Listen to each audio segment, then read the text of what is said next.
Hi, അസ്സലാമു അലൈക്കും. പ്രിയപ്പെട്ടവരെ, നമസ്കാരം. ഏവർക്കും ഈദുൽ ഫിത്തർ ആശംസകൾ. എല്ലാവർക്കും ഈദ് മുബാറക്. ഇന്ന്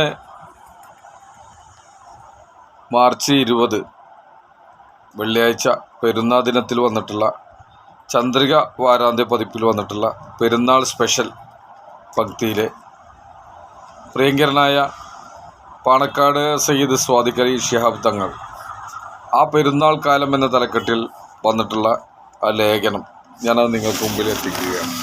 ബഹുമാനപ്പെട്ട തങ്ങളെ ഫോട്ടോ ഒക്കെ വെച്ചിട്ടുള്ള ആ ലേഖനമാണ് ഇന്ന് ഞാൻ നിങ്ങൾക്ക് മുമ്പിൽ എത്തിക്കുന്നത്.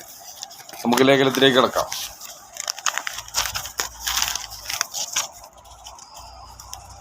അല്ലാഹു അക്ബർ, അല്ലാഹു അക്ബർ, അല്ലാഹു അക്ബർ, ലാ ഇലാഹ ഇല്ലല്ലാഹു, അല്ലാഹു അക്ബർ. പെരുന്നാളായി എന്ന വിവരം ലഭിക്കുന്നതോടെ തന്നെ കൊടപ്പനക്കൽ തറവാടിൽ നിന്നും കുട്ടികളായിരുന്ന ഞങ്ങളെല്ലാം ചേർന്ന് നീട്ടി തക്ബീർ ചൊല്ലി പെരുന്നാൾ ആഘോഷങ്ങൾ തുടങ്ങും. മാസം കണ്ടുറപ്പിക്കുന്നത് വീട്ടിൽ തന്നെ ആയതുകൊണ്ട് തന്നെ പെരുന്നാളായ വിവരം ഏറ്റവും ആദ്യം അറിയുന്നവരിൽ ഞങ്ങളുമുണ്ടാകും. പെരുന്നാളായി പിതാവ് PMSA പൂക്കോയ തങ്ങൾ ഉറപ്പിക്കുന്നതോടെ തക്ബീർ ചൊല്ലി തുടങ്ങും. പിന്നെ വളരെ രസകരമാണ്. വീടകം മുഴുവൻ പെരുന്നാൾ ഒരുക്കത്തിൻ്റെ തിരക്കുകളിലായിരിക്കും. കളിച്ചിരികളും മറ്റുമായി അല്പം ശബ്ദമുഖരിതമാകും. ഇന്നത്തെ പോലെയല്ല. മാസം കണ്ട വിവരം അറിയാനെല്ലാം ഏറെ നേരം എടുക്കും. മാസപ്പിറവി ദർശിച്ചവർ വിവരമറിയിക്കാൻ നേരിട്ട് പാണക്കാട് വരുമായിരുന്നു. ഗതാഗത സൗകര്യമില്ലാത്തതിനാൽ വിവിധ ദിക്കുകളിൽ നിന്നും എത്തിപ്പെടാൻ സമയമെടുക്കും. പിതാവ് അവരെ വിചാരണ ചെയ്ത് ബോധ്യപ്പെട്ടാൽ പെരുന്നാൾ ഉറപ്പിക്കും. നാനാദിക്കിൽ നിന്നും ആളുകൾ പാണക്കാടെത്തിയിട്ടുണ്ടാകും. തറവാട്ടിലെ ഫോണിലേക്ക് ഉറപ്പിച്ചത് അറിയാനുള്ള ട്രങ്ക് കോളുകൾ വന്നുകൊണ്ടേയിരിക്കും. പെരുന്നാളായോ എന്ന ചോദ്യമായിരിക്കും മറുതലക്കലുണ്ടാവുക. പിതാവിൻ്റെ സുഹൃത്തായിരുന്ന പാണക്കാട്ടെ അഹമ്മദ് ഹാജിയാണ് അന്ന് ഫോൺ എടുത്ത് സംസാരിക്കുക. ഉച്ചത്തിൽ സംസാരിച്ചാൽ മാത്രമായിരിക്കും അപ്പുറത്തുള്ളവർക്ക് കേൾക്കാനാവുക. അതുകൊണ്ട് തന്നെ അദ്ദേഹത്തിൻ്റെ ശബ്ദം തറവാട്ടിൽ മുഴങ്ങിക്കൊണ്ടിരിക്കും. പാണക്കാട് ഹാജരായവർ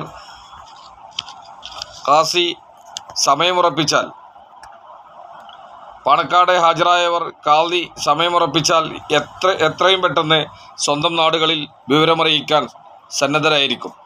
മഹല്ലുകാരുടെ എല്ലാം കയ്യിൽ പിതാവ് വിവരം എഴുതി ഒപ്പിട്ടു നൽകും. അതനുസരിച്ച് വന്ന ആളുകൾ അവരുടെ മഹല്ലുകളിൽ വിവരമറിയിക്കും.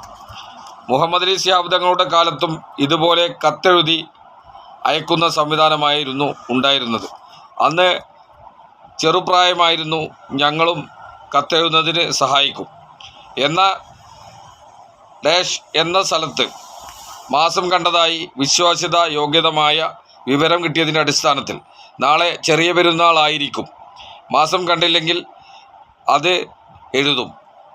ഖാദിയായ സഹോദരൻ അതിലൊപ്പിടും. അങ്ങനെ കത്ത് മഹല്ലുകളിലേക്ക് കൊടുത്തയക്കും. പിറ്റേന്ന് പുതുവസ്ത്രം ധരിച്ച് പള്ളിയിൽ പോകുന്നതും ഓർത്തായിരിക്കും ഉറങ്ങാൻ പോകുന്നത്. പെരുന്നാൾ ദിവസത്തിൻ്റെ ചിന്തകൾ കാരണം ചിലപ്പോൾ ഉറക്കം ശരിയാവില്ല. അന്നെല്ലാം പെരുന്നാൾ സമയത്തു മാത്രമായിരുന്നു പുതിയ വസ്ത്രങ്ങൾ ലഭിച്ചിരുന്നത്. കോഴിക്കോട് ചെന്ന് തുണിയെടുത്താണ് വസ്ത്രങ്ങൾ തയ്പ്പിക്കുക. ദിവസങ്ങൾക്ക് മുമ്പ് തന്നെ അതെല്ലാം തയ്യാറാക്കി വെച്ചിട്ടുണ്ടാവും. പുതിയ പ്ലാസ്റ്റിക്കിൻ്റെ ചെരുപ്പുകളും പെരുന്നാളിന് വേണ്ടി വാങ്ങും. ആ ചെരുപ്പുകൾക്ക് പ്രത്യേകമായൊരു മണമാണ്. ഗൃഹാതുരത്വമുള്ള ആ മണം ഇന്നും മനസ്സിലുണ്ട്. നോമ്പിനൊടുവിലുള്ള പെരുന്നാളിനായി കാത്തിരിപ്പ് അതിമനോഹരമായിരുന്നു. ഇടയ്ക്കിടെ പുതിയ ചെരുപ്പിൻ്റെയും വസ്ത്രത്തിൻ്റെയും മണം ആസ്വദിച്ച് പെരുന്നാളിനെയും പ്രതീക്ഷിച്ചായിരിക്കും. ഇന്നത്തെ തലമുറക്ക് അത്തരം ഓർമ്മകളൊന്നും ഉണ്ടാവില്ല. സാമ്പത്തിക പ്രതിസന്ധികളുടെ അക്കാലത്ത് പെരുന്നാൾ, കുടുംബത്തിലെ വിവാഹങ്ങൾ എന്നിങ്ങനെ വിശേഷ അവസരങ്ങളിൽ മാത്രമാണ് പുതുവസ്ത്രങ്ങൾ ലഭിക്കുക. പെരുന്നാൾ കുപ്പായവുമിട്ട് നമസ്കാരത്തിന് പള്ളിയിലേക്ക് പിതാവിനും സഹോദരങ്ങൾക്കുമൊപ്പം നടന്നാണ് പോവുക. നമസ്കാരവും പ്രാർത്ഥനകളും കഴിഞ്ഞ് വീട്ടിലേക്ക് മടങ്ങും. വീട്ടിലെത്തിയാൽ വിശേഷ ഭക്ഷണമുണ്ടാവും. തേങ്ങാച്ചോറും ഇറച്ചിക്കറിയും കോഴിക്കറിയും എല്ലാമാണ് അന്നുണ്ടാവുക. അന്നൊന്നും തീന്മേശകൾ ഇന്നത്തെ പോലെ സുഭിക്ഷമല്ലായിരുന്നു. ഇന്നിപ്പോൾ മിക്കവാറും എല്ലാ ദിവസങ്ങളിലും കുറേയധികം ഭക്ഷണങ്ങൾ ഉണ്ടാകുമല്ലോ. വിഭവങ്ങളുടെ ആധിക്യമില്ലാത്ത കാലത്തെ പെരുന്നാൾ ഏറെ മധുരമുള്ളതാണ്. പെരുന്നാളിന് ബന്ധുക്കളുടെയും സുഹൃത്തുക്കളുടെയും എല്ലാം വീടുകളിൽ സന്ദർശിക്കുക അന്നു മുതലുള്ള പതിവാണ്. ഇന്നും സഹോദരങ്ങളുടെയും മറ്റു ബന്ധുക്കളുടെയും വീടുകളിൽ സന്ദർശനം നടത്താറുണ്ട്. ബന്ധുക്കളും നാട്ടുകാരും കൂട്ടുകാരുമെല്ലാം വീടുകളിൽ വരികയും ചെയ്യും. വിരുന്നുകാരായ കുട്ടികൾക്കൊപ്പം കളിക്കുന്നതും വൈകുന്നേരങ്ങളിൽ കടലുണ്ടി പുഴയിൽ ഇറങ്ങി കുളിക്കുന്നതുമെല്ലാം മായാത്ത ഓർമ്മകളാണ്. പാണക്കാട്ടെ ആഘോഷത്തിന് ശേഷം പിന്നീട് ഉമ്മയുടെ കോഴിക്കോടുള്ള വീട്ടിലേക്ക് പോകുമായിരുന്നു.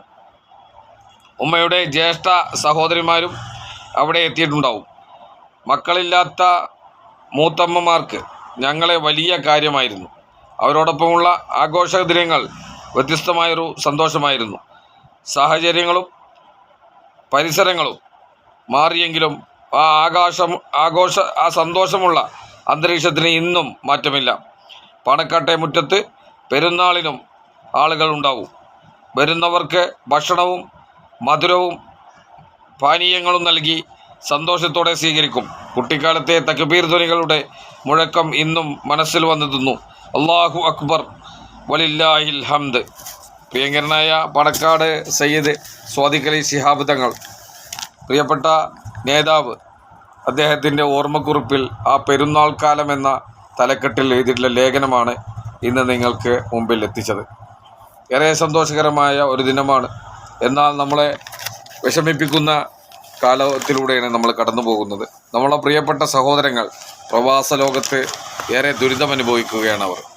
ഇന്ന് നമുക്ക് ഏറെക്കാലത്തിന് ശേഷമാണ് എല്ലായിടത്തും ഒരു ദിനത്തിൽ പെരുന്നാൾ വരുന്നത്. ആ പെരുന്നാൾ ഒരുമിച്ച് ആഘോഷിക്കേണ്ട സമയത്ത് ദുരിതം പേറുന്ന പ്രവാസ ലോകത്തെ പ്രിയപ്പെട്ട നമ്മുടെ സഹോദരങ്ങൾ, അവർക്ക് ഈ ഒരു പെരുന്നാൾ കാലം കൈപ്പേറിയ ഒരു അനുഭവമായിരിക്കും.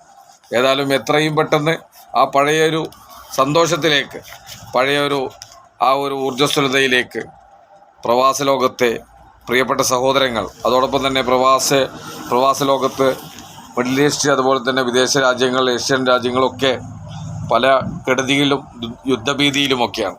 അതൊക്കെ ആ കാർമേഘങ്ങളൊക്കെ പോയി നല്ല നിലയിൽ പഴയ ഒരു പ്രതാപത്തിലും സന്തോഷത്തിലും ഉയർന്നു വന്ന് നമ്മുടെ നാടിൻ്റെ നട്ടെല്ലായ പ്രവാസികൾ, നമ്മുടെ പ്രശ്നങ്ങൾ നമ്മൾ അവരെ അറിയിക്കുമ്പോൾ കൃത്യമായി അവരത് ഏറ്റെടുത്ത് സ്വന്തം വീടിൻ്റെ പ്രശ്നങ്ങളൊക്കെ മാറ്റിവെച്ച് നമുക്ക് വേണ്ടി നമ്മൾ ആവശ്യപ്പെടുന്ന ധനസമാഹരണങ്ങളൊക്കെ നടത്തി നമ്മൾക്ക് താങ്ങും തണലുമാകുന്ന പ്രവാസ ലോകത്തെ പ്രിയപ്പെട്ട സഹോദരങ്ങൾ, അവർക്ക് എന്തെങ്കിലും വന്നു കഴിഞ്ഞാൽ അത് നമുക്കൊക്കെ വലിയ സങ്കടമാണ്.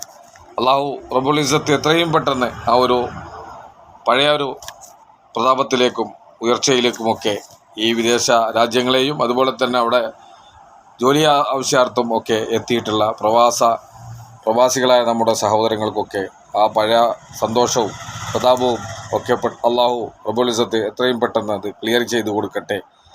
എല്ലാം നല്ല നിലയിലാവട്ടെ എന്ന് ആത്മാർത്ഥമായി പ്രാർത്ഥിച്ചുകൊണ്ട് എല്ലാവർക്കും ഒരിക്കൽ കൂടി എൻ്റെയും കുടുംബത്തിൻ്റെയും ഹൃദയംഗമായ ഈദാശംസകൾ, ഈദുൽ ഫിത്ർ ആശംസകൾ നേർന്നുകൊണ്ട് നിർത്തുന്നു. നന്ദി, നമസ്കാരം. അസ്സലാമു അലൈക്കും വറഹ്മത്തുള്ളാഹി തആല വബറകാതുഹു.